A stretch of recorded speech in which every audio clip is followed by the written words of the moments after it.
ایک اور واقعہ ہے، اچھوں سے برے، بروں سے اچھے۔ یزید ایک ظلم کی داستان ہے، 3 بر اعظم پہ حکومت، 39 سال کی عمر میں مر گیا کہ 42 سال کی عمر۔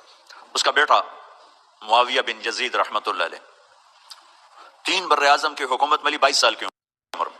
22 سال کی عمر تو پاگل پن کی عمر، اور یہ جج کی کرسی نہیں ہے جو 30 سال کے بعد ریٹائرمنٹ ہے، یہ تو موت تک کی ہے، اور کوئی مقابلے میں کوئی نہیں۔ 3 بر اعظم میں جھنڈا لہرا رہا ہے اور دنیا کے خزانے سمٹ کے آ رہے ہیں۔ 40 دن حکومت کی، 40 دن وہ سارے خاندان بنو امیہ کو اکٹھا کر لیا اور خطبہ دیا اور کہا کہ میرا باپ جبار تھا، ظالم تھا، اس نے اہل البیت کا خون بہایا، اور میں اس تخت پہ لعنت بھیجتا ہوں جس کے نیچے حسین کا خون ہو۔ یہ تمہاری حکومت پڑی ہے، جس کو چاہے دے دو۔ حکومت چھوڑ دی، 3 بر اعظم کی حکومت کو لات مار دے، مجھے نہیں چاہیے۔ اس کے بعد مروان کو اور اس کی نسل کو حکومت ملی۔